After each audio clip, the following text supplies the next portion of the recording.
오늘의 양식. 제목, 자기 소견에 옳은 대로 행하지 말자. 사사기 21장 25절 말씀입니다. 그때에 이스라엘에 왕이 없으므로 사람이 각각 그 소견에 옳은 대로 행하였더라.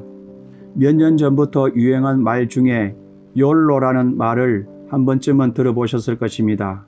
욜로는 You only live once의 앞 글자를 모아 만든 신조어입니다. 즉, 인생은 오직 한 번뿐이라는 뜻입니다.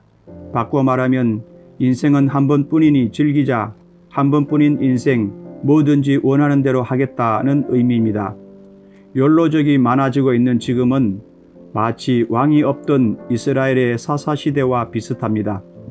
본문은 이스라엘 사사시대를 한 문장으로 요약한 말씀입니다. 사사시대에는 모세나 여호수아 같은 지도자가 없고 왕도 없었습니다. 대신 사사가 다스리는 시대입니다. 사사의 역할은 백성들 가운데 분쟁이 있을 때 율법으로 판결을 해주는 재판관이나 이방인들이 이스라엘을 침략할 때 군사들을 모아 전쟁에 나가서 싸우는 역할을 했습니다. 그런데 사사기에는 여호와의 목전에서 악을 행하였더라 라는 말이 8번 나옵니다. 본문에는 왕이 없었기 때문에 자기의 소견대로 행하였다고 합니다. 왜 그랬을까요? 이스라엘은 왜 하나님이 미워하시는 악을 행하였을까요? 왜냐하면 말씀을 몰랐기 때문입니다. 신명기 6장에 나오는 가정에서 쉐마 교육이 사라지고 신명기 31장에서 말하는 제7년마다 초막절 총회에서 율법을 낭독하는 것이 사라졌기 때문입니다.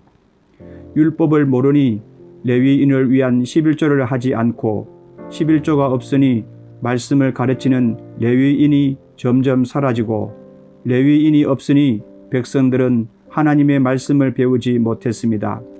이렇게 악순환이 이어지게 된 것이죠. 지도자인 사사도 타락했으니 백성들은 오죽했겠습니까? 사사 기드온은 왕의 제안을 거부했지만 왕의 행세를 했습니다. 금으로 에봇을 만들었고 아들의 이름을 아비멜렉으로 지었습니다.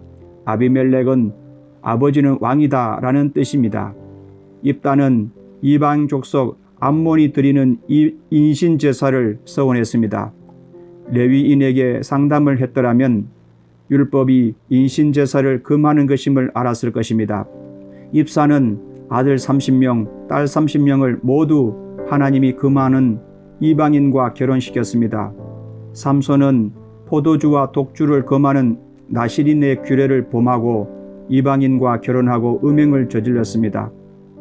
오늘 나는 내 소견에 옳은 대로 살 것인가, 하나님의 말씀대로 살 것인가 결단해야 합니다. 신앙생활은 보이지 않는 하나님을 왕으로 섬기고 그 통치를 받는 생활입니다. 세상은 하나님은 없으니 한 번뿐인 인생을 마음껏 즐기라고 합니다. 동성애, 낙태, 자살 등 이런 것마저 세상의 풍습이며 문화라고 합니다. 그러나 그리스도인은 타락한 세상의 문화를 거부하고 예수를 왕으로 섬기며 그의 통치를 받는 사람입니다. 기도합시다. 하나님 아버지, 우리 주 예수께서 우리를 죄에서 속량하셨으니 주 예수만을 따르는 거룩한 하나님의 자녀가 되게 하옵소서.